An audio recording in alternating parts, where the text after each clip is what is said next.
All right. So welcome to this episode of the Marketing Guides for Small Business podcast. I'm Paul Worthell. Today I'm joined by Ian and Jen, and we're going to talk about some, probably not all of the SEO scams that are out there, and so you can hopefully recognize them and then avoid them. So Ian, Jen, welcome. Let's get started.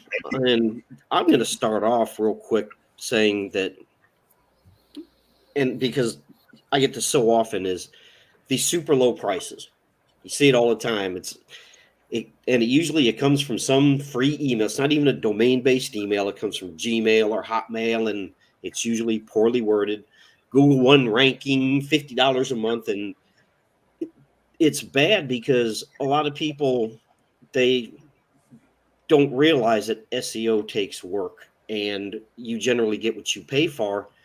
So they sign up with one of these people, and then they come away thinking that SEO is a scam. All SEO firms are a bunch of crooks. And the reality is that, no, you actually kind of got what you paid for. You paid next to nothing, and that's what you got. So, Ian, I'm going to start with you. That you had mentioned previously that one of the biggest scams you see is misleading reporting.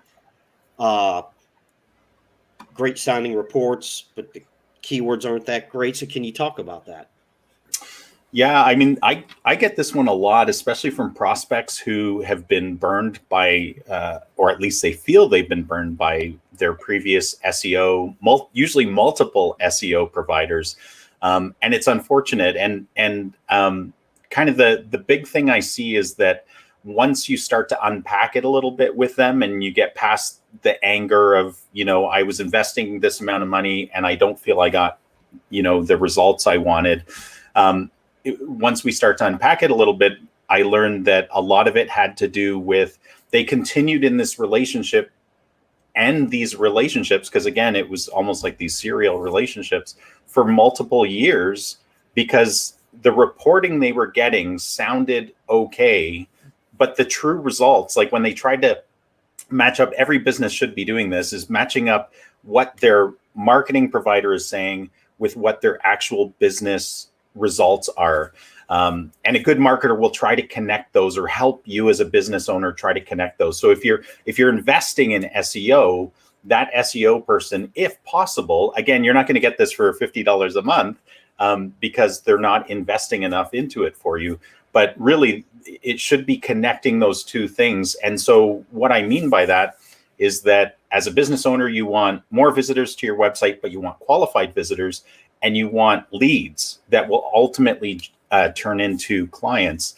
And so putting the reporting into that and making them connect so that they can see, oh, my SEO rankings are this, my overall website organic visibility compared to my competition is this.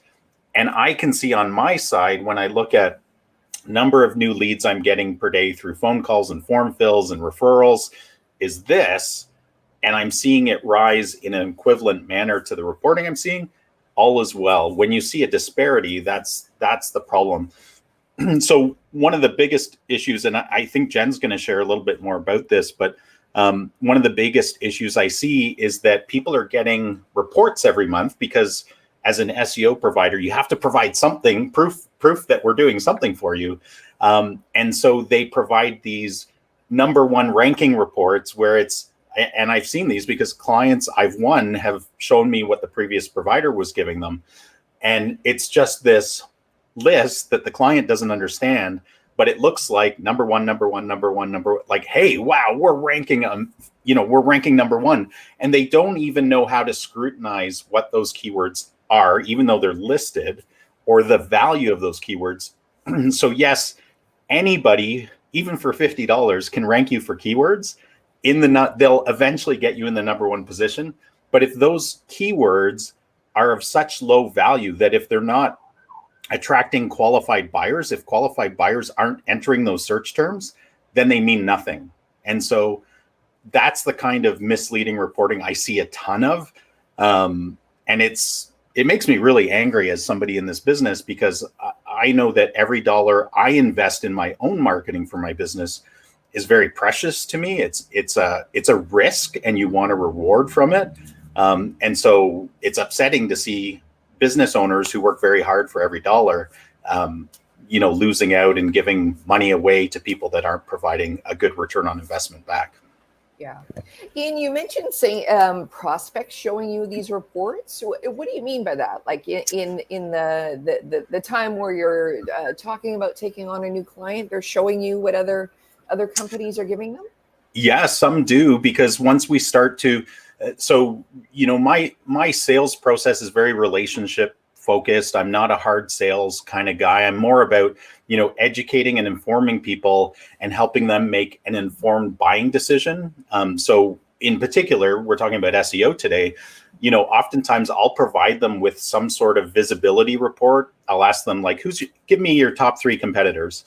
And then I'll also find out who the big player in the market, in their particular market, is, just so I can show them, like, here's your visibility right now as a third party objective person. I can share this with you. I'm pulling it straight out of the system. I show you where I get the report.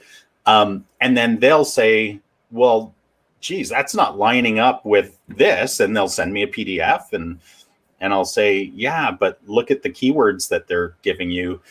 Just one quick example of that is when I took on a dental client, and I see this all the time in all industries, but I took on a dental client. They were ranking, and they were really proud of this because the other SEO person was really waving this banner a lot, that they were ranking number 1 for dental charts, but specifically like dental teeth charts. So where you see a diagram of how the teeth fit together.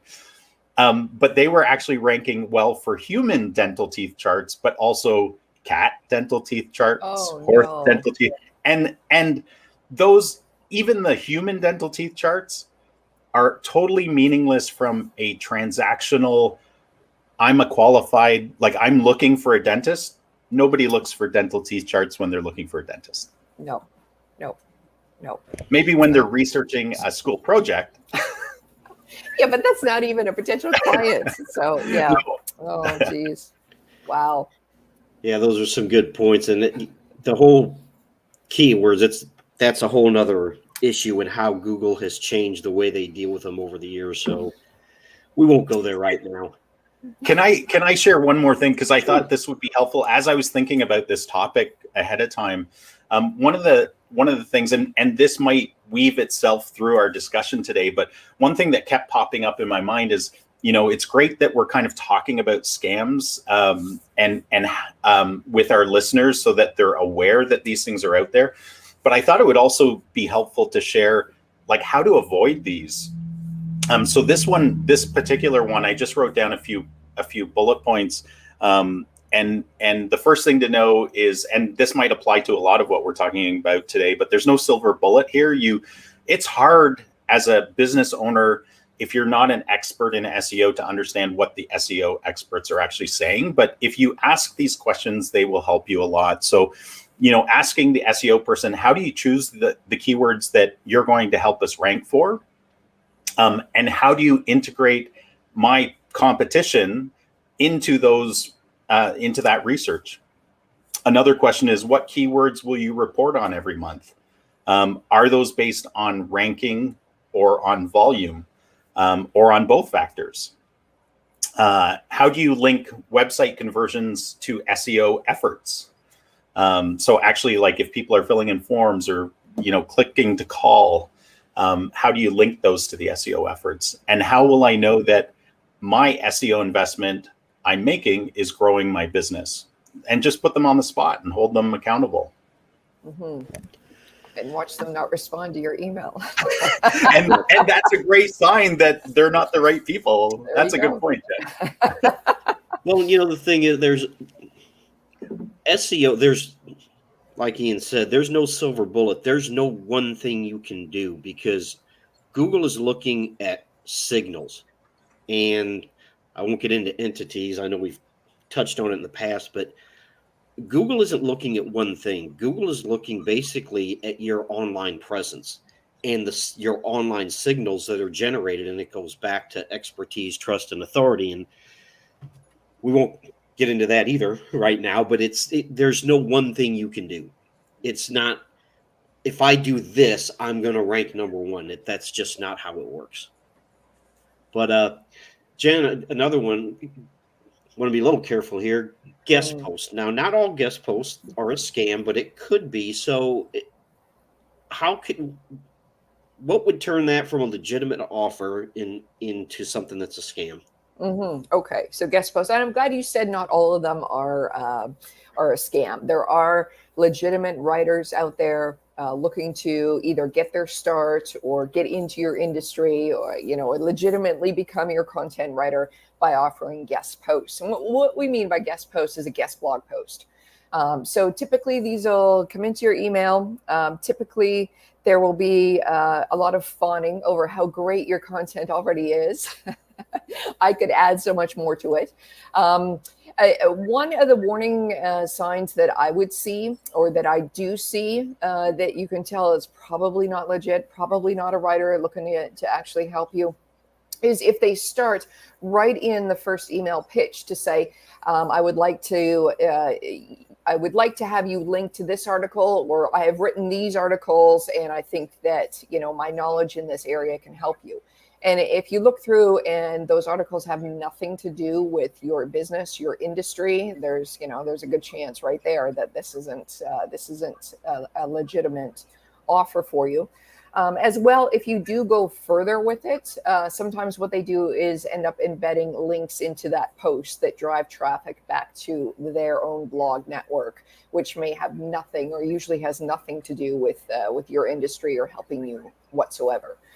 So a good way to watch, to protect yourself from this is, read through the first pitch carefully. And I made a joke in the last segment about, just emailing back and waiting for the non-response. We've done that a number of times, just emailed back to guest post requests that seem, on the legit side. And, if there's no answer there, just definitely move along. Yeah, definitely. Because like you said, not all guest posts are bad. There are legitimate ones out there, but you just have to be careful with it. Yeah, you do. And it's the other thing too, when you say there's no silver bullet, with a lot of companies producing the content, writing the weekly or biweekly blog posts. I mean, that's something that, I don't know anyone that wouldn't want that taken off their plate of things to do, even if they really enjoy doing the writing for their company blog. So it's kind of an easy way to say, we'll take this off your plate and do some guest posting for you. So you want to be careful for sure. All right. Yeah. Something that I wanted to touch on is it's not really a scam. It's misleading, and link building and guest posts from high domain authority sites. And the reason it's misleading is because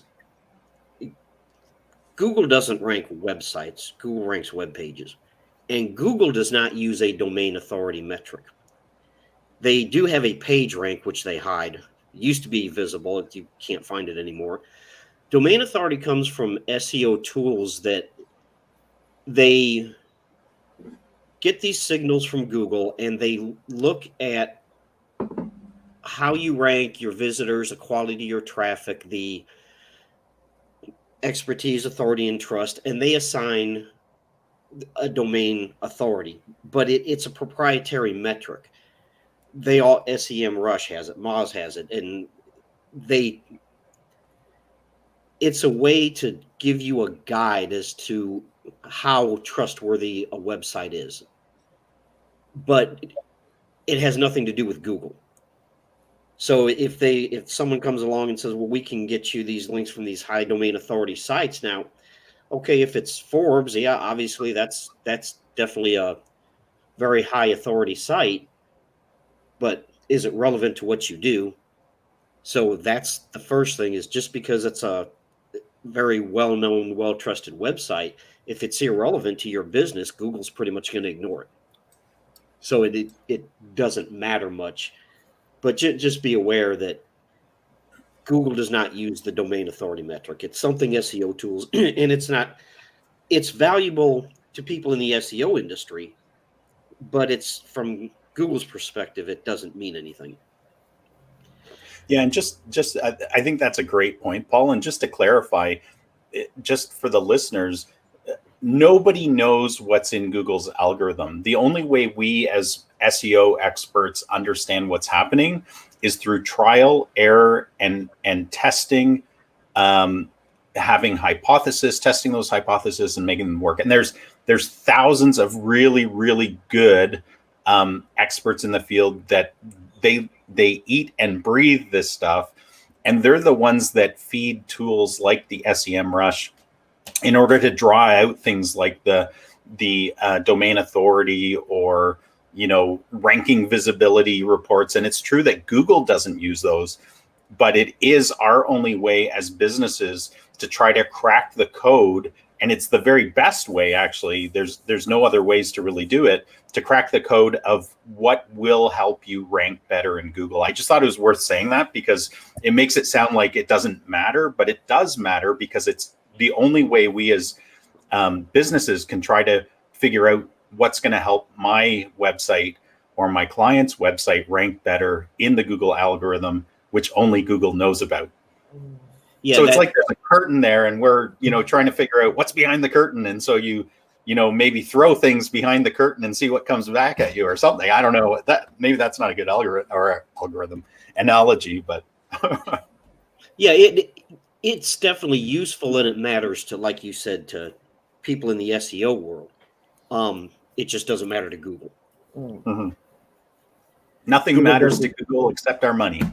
Google doesn't care what SEMrush or Moz say a website's domain authority supposedly is. I guess that's where I was going with that. But right. I love this one. The Google SEO partner. Yeah. Tell us why that's BS. Because Google doesn't have SEO partners. Google offers no service. What's that? But they do have partners. They do, but that's on the ad side. So the paid advertising side, they do have certifications and they do have partners. But on the SEO side, they do not. So if anybody's using their ad side to sell their SEO side, it's misleading. Or if anybody's just saying I'm a Google preferred SEO partner, that's a total lie. They don't. Again, Google doesn't tell anyone what's happening in their algorithm. Yeah. Anything else to add to that, Paul? It's a good question. Certainly see that out there a lot. No, not really. I mean, that's a really, that one has a simple answer. There is no Google SEO partner. Period. End of discussion. But there are people that will email you saying they are, and there are people that will phone you, using robocallers and stuff, that say they are as well. Well, it is unfortunate because, I mean, in marketing, there's so many different, like any industry, but there's so many different catchwords and phrases and terms that mean the same thing. And so if you're calling or preying upon, business owners that don't live and breathe marketing every day, just hearing Google partner, they just assume, oh, okay, there's some authority there. There's some, third party recognition. So it's, they've got the inside scoop. Yeah, exactly. Yes, sure they do. They do. Jen, I love this one too. Guaranteed rankings. So they're gonna guarantee rankings. So how does this supposedly work? And why do you need to avoid anyone that makes that claim? Guaranteed rankings. Guaranteed rankings for what?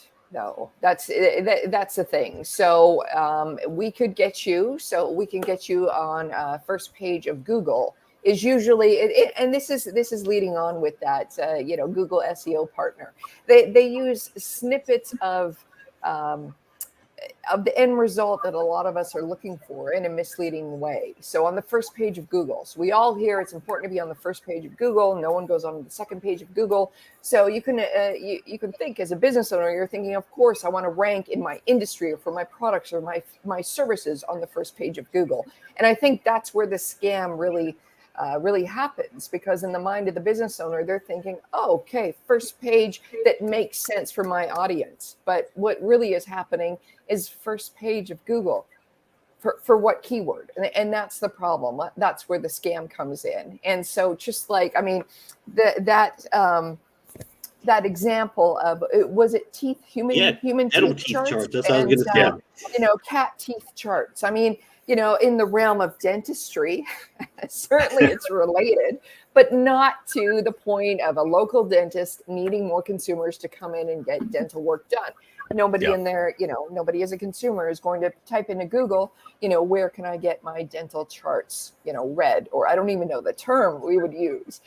So that's the thing. So that's how they get you. So there can be all kinds of words or phrases that are applicable to your industry that really mean nothing, that these folks can get you ranked number 1 for, then can show you the report of, you rank as number 1 on the first page of Google. There you go. But for a keyword that is going to bring you no traffic and have nothing to do with your potential clients being able to find you, that's the scam.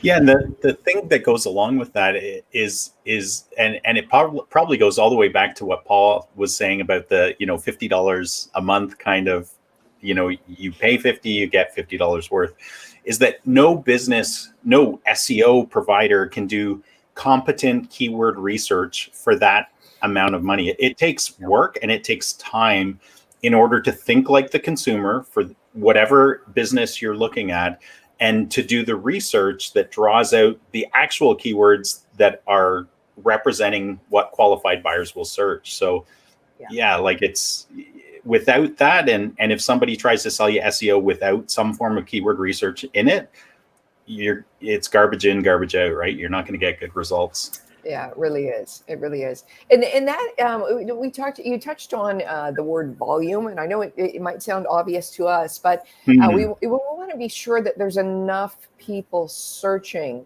for the terms that you want your business to rank for. If there's not enough people out there looking for what you're offering, and that's where it becomes a business decision as well, right? So you want to make sure there's enough volume there and you are using the correct terms. So forget about getting on the first page of Google.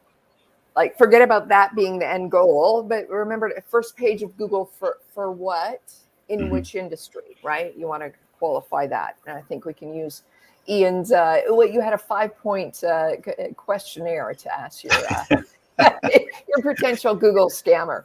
So I think those are great, for sure. Yeah, you want to find out what keywords matter to your business. Ask your customers what they were searching for. That'll give you a lot of insight right there. Yeah. Another one that we say, and this a lot of times this comes in the form of a call, or I've even seen this actually mailed to businesses, and this actually happened not too long ago to one of our clients. That's, your Google listing is about to expire. Send us money and we'll take care of it. Well, okay, your listing will not expire. Okay. Your Google listing will not expire. If you have a domain registrar, and if you don't pay them, your domain can expire. So if you get an email from your domain registrar, I'm not going to go into that. I don't want to get too technical here, but you should pay attention to that, definitely. We actually had a client that they didn't lose their domain, but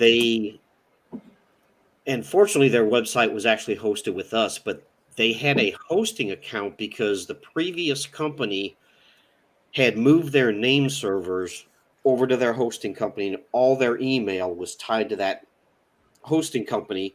So it was a matter of migrating the email to something like G Suite or Microsoft, and then moving the name servers back to their domain. And I wasn't going to get technical, but I was going to say something. The point is, they didn't pay. They ignored the emails from this hosting company that said, your hosting server is about to expire. Well, they didn't pay it, and they lost their DNS records. So they lost all of their email. It's not recoverable. And their website went down. Now, we got the website back at this point, you lost your email, so we may as well move the name servers back and bring your website back. But Yes, pay attention to that stuff. If you get something saying your listing is going to expire, it's a scam. And usually somewhere on there it will say it's an advertisement. It's in super small fine print, but it will say that. But your Google listing will not expire. Yes, you can lose your hosting or your domain name if you don't pay that bill. Yeah. So pay attention to that. But pay attention to that and maybe put that on auto renew for sure. yes, You know, that I mean, should definitely be on that's auto one renew. of those things we all think, oh, I'll pay it, you know, when the time comes. Like, no, just auto renew. Even auto renew if your credit card expires. Right. Yeah. You're so right. Yeah. You're so right. You know, again, they will let you know. Yeah. If your registrar is GoDaddy and you get an email from GoDaddy saying your credit card is about to expire and you need to renew your domain, you might want to find out what that is. Yeah. I've seen this one a ton with one of my clients has they did a lot of domain shopping. So they have probably in their portfolio, they probably have like 25 to 30 unique domain names that they captured over the years. And one of the unique things that I've seen through them is you can turn on privacy on those domains. It's an extra fee, but then people can't find you when they're trying to scam you. But one of the spin-off scam to what you're saying, Paul, is where another company who can see that information because it's publicly available, like who's the admin on this domain, Yes. what's their email address. And so one of the scams I see all the time, and I've had to coach my clients on this, especially this one, because they have a lot of domains, is they'll get emails from all sorts of alleged domain providers posing as the real domain provider saying, hey, your domain's coming up for renewal, because it is, right? It renews every year or every 2 years, depending on what your settings are. And if you click the button to renew, if they buy into that and click the button to renew, they're actually moving their domain off of their current provider to a new domain provider. So it's like a domain thief, right? But I see this all the time, and I've had to, even the same clients, you know, over the years, I've had to re-coach them on it because we get enough trust between us where they're like, hey, Ian, you're my marketing guy. Like, I got this email. What does it mean? Like, is this real? And I'm like, nope, it's from Gmail. Or like if I, you know, find out what the actual address to the link is, it's sending me off to some other domain provider. It's so scammy and it's so false. Like, it's horrible. Yeah, but at least they called you and asked. Yeah, absolutely. Yeah. The first time they didn't. So that's how it all came up. Right. Yeah. Yeah.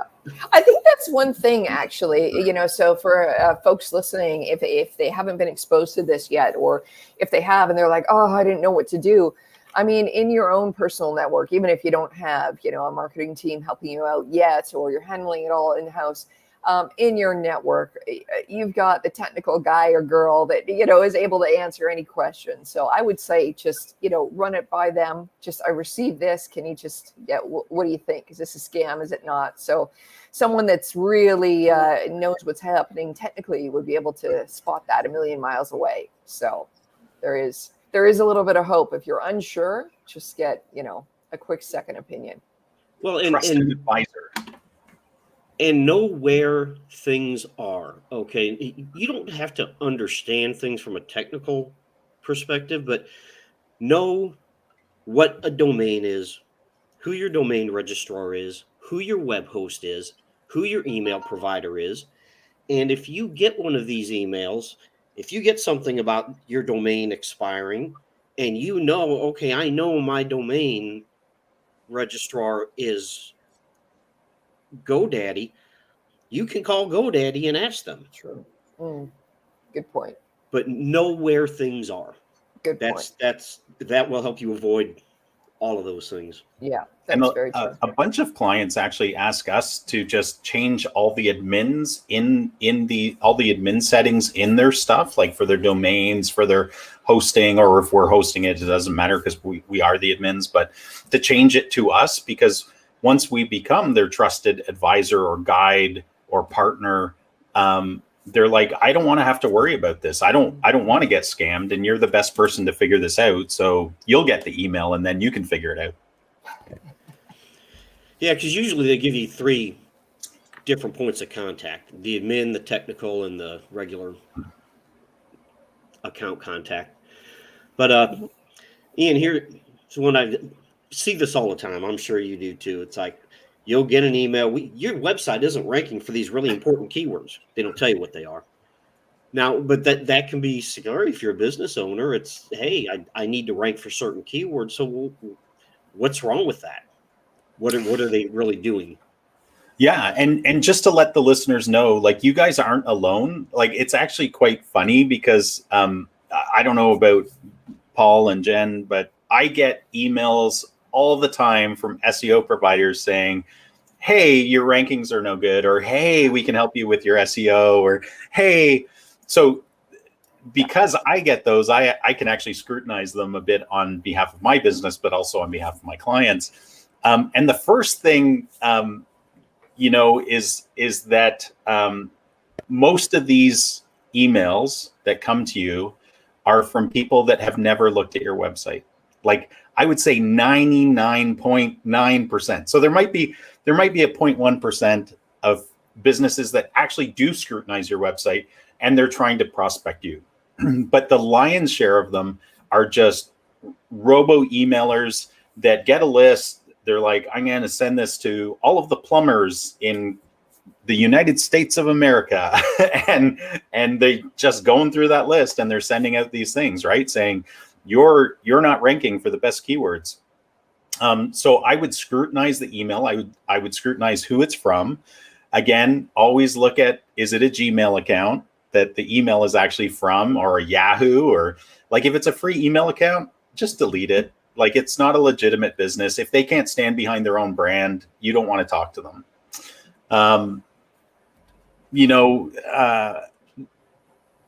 Sorry, I'm just reading my note. It was too lengthy. Yeah. I think the reality is that the only way they can know and the only way they can present it to you is like what I was talking about, is presenting an actual report of some kind. And most would never do that. There are automated reports that some of these guys might use, but most aren't spending time to win your business. They're just hoping that you'll be gullible enough from the email to say, to even respond. Like, even a response keeps this conversation going. Yeah, they're playing on fear and a lot of times budget. Hey, your rankings suck and we can get you great rankings for next to nothing. And people fall for it, unfortunately. And it's true though. Like, if you're a business owner and your rankings are bad, you should, it doesn't have to be fear, but you should be concerned about that, because you're giving business away to whoever is outranking you. So I'm not one to play on people's fears, but I am one to present honestly. And I think we all are on this call, because I know who you guys are, is that we just want to present the truth and allow people to make the best decision they can. Definitely. Well, I mean, just to add to that, I mean, present the truth. But here's the thing too. We go through this a lot with our TOPAs, Total Online Present Audit. And sometimes we get potential clients coming to us, saying, we aren't the number one in our industry. It's the big gorilla in our industry is so-and-so. And after seeing so for example, if we do some keyword research with that offering, the gorilla is ranking for these things, but you guys have this specialty or this niche or this area that's very profitable for you. So just because there's lots of competition in your area doesn't mean that you still don't have a chance. And that's what the keyword research, and that's what diving into your business and finding out what do clients come to you for, what are people buying, what are you best at, what are you most profitable at.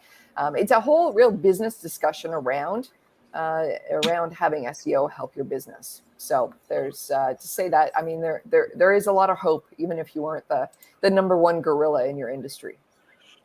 Yeah, and good, legitimate 5-star reviews can help level that playing field. I think that's another topic. It is. That's part of it. Yeah. But Jen, I've seen this. Well, this usually comes from a maybe less than above board SEO firm. Their claim is, hey, we know what we're doing because we rank number one for this keyword. And maybe they do, but does that mean anything to their client? Yeah, that's Is the it thing. legit? It could be legit. It could not be legit. We rank number one. I mean, it's you know, they're playing off the fact that, you know, if we can do this for ourselves or our business, just imagine what we can do for you. Like, we figured it out, we've tested it, here we go, let us share this, you know, this golden opportunity with you. So again, it's sort of leading with that. I would dig into it a little bit, and what exactly are they ranking for, and what exactly does the business do, and what's the volume on that keyword, and where is it located, and how long they've been ranking for, and you know, then take Ian's 5-point checklist and ask them some questions. Again, it's something that's going to play on your emotions to make you feel like, oh, this is a really legitimate firm, and if they can do it for themselves, they can do it for us. Let's go with them. So just slow down and really look at, what are they ranking number one for? What's the keyword? What's their actual business? And then 9 times out of 10, that'll show you that it's, you know, it's not a legitimate claim. Do you guys do this when we have prospects? We're in a discussion already. It's not something we email out to people, but when we're talking to a prospective client and they have questions about, you know, why does SEO matter? It aligns. This question aligns with what you were just talking about, Jen. Is that we often share case studies with those people to say, actually, this is why SEO matters, and it's because, you know, with client A, they had 100 people coming to their website organically last year. When we took over it at this time this year, it's now risen, 18,000%, because we've incorporated a strategic and systematic approach to doing SEO. Stuff like that, where we can actually share a legitimate report or multiple reports and saying, this is what has happened to existing clients. It kind of, again, I would never email that out to someone because it's more part of the discussion of creating authority and expertise in their eyes. But do you guys do that kind of stuff, like sharing case studies related to SEO? We do that, but what I notice most, we spend most of our time on is really educating on why SEO matters. And what I mean by that is slowing down and really saying, okay, what is typed into Google, that this is how it all works. Because a number of business owners that we work with have heard the term SEO, or I hear the phrase, oh, let's just get this done and SEO it later. Well, no, you can't do that, and here's why. So we find that the case studies, sure, but it's really slowing down and going through the 101 of why this matters. At least with the clients that we end up working with is what we do. And then we do that too. It's important. Yeah. It is important, yeah, and it's also. Here's the thing. So what folks might be searching for, then we get into this discussion, might be too basic compared to what the company wants to be known for or wants to offer. So, that's how SEO, it's not just technical. It gets into, your business value and how you have someone coming through the front door. And, they might come through for a website, but they really need a whole marketing, department behind them, but you have to meet them where they are. And, that whole thing becomes more of a sales discussion. So, yeah, good point. Yeah, and SEO matters because we live in a digital world. There's no more phone books dropped off at your door, so people are going to go to Google and they're going to search for something. And if your business doesn't show up, you may as well not exist. So that's the short answer as to why SEO matters. But, one thing I don't see this as much anymore, but search engine submittal. They're going to submit your website to the search engines, and it's a scam because if you have a well-structured website, Google is going to crawl your website and it's going to find your pages. I do believe in submitting sitemaps, but you don't have to pay someone to do that. Go to Search Console and submit your sitemap. It's not that difficult to do, but if you have a website and it's well structured, Google is going to crawl it and it's going to find it. I have seen websites that rank very well because the website is well built, well structured, and they have never submitted a sitemap. So I believe in submitting sitemaps, but you don't need to pay someone to submit your website to the search engines. And if your web developer is also your SEO company, which we are in our case, usually, we're submitting the sitemaps and starting that crawl on Bing and on Google right away as soon as it launches anyways. Because I totally agree with you, Paul. Like, Google will find you, Bing will find you, but we're trying to get people found as fast as possible, right? We're trying to speed up the process because SEO takes time. Yes, definitely. Yeah. So is there anything we missed? Probably. Well, there's a lot we missed, yeah. but I mean off the top of your head. There's a lot of scams out there for sure. But I think we've given folks a few points into, what are the red flags to look for?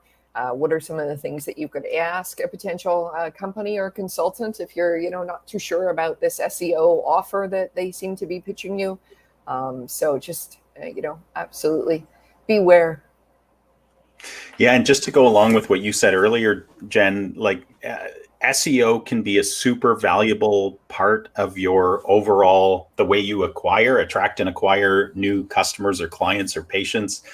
But it takes time. It's like planting a tree, and you need to make sure you're planting the proper seed and watering it and taking care of it and doing the right things over time, because it's not a if you build it, they will come. You need to continue to invest wisely in this. And when you do, with our clients, we usually see organic rankings be their top acquisition source for them, unless we're doing a ton of, online ads for them as well. And then it might be, neck and neck, but it can make or break businesses, and the ones that aren't taking advantage of it are missing out.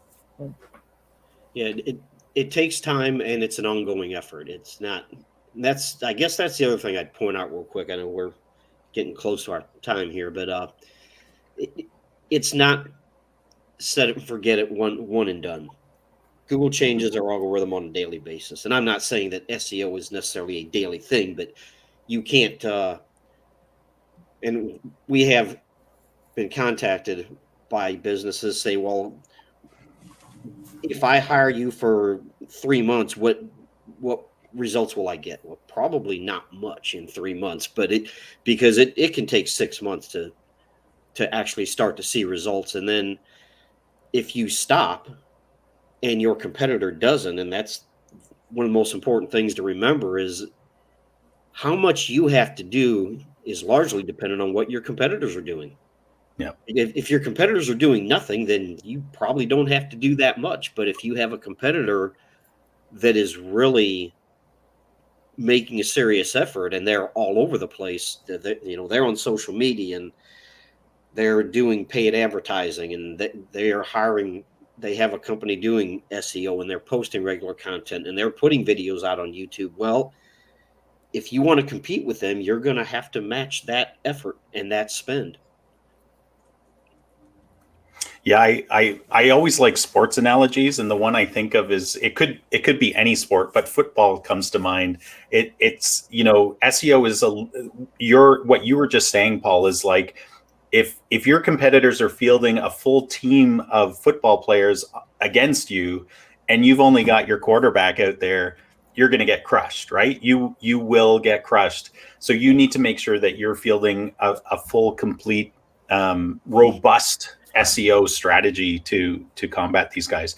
But again, I agree with the competition thing. Like, we have clients who are in a very small community, and their competition as of yet have not done a lot. And we, even just with, Google My Business optimization and making sure their website is optimized, with not a lot of ongoing stuff, they've been able to outrank almost everybody in their geographic area. But we monitor that, and it's starting to erode, right? The competition's starting to wake up, especially over COVID. Yeah, if your competitor has their starters out on the field and you have your backups, you're probably not going to do too good. Not going to rank. Well, I think that's probably a good place to wrap up. Like Jen said, I think we pointed some things out. Hopefully, if you run into any of these things, you'll recognize them and at the very least start to question some things. And thanks for joining us. Have a great week.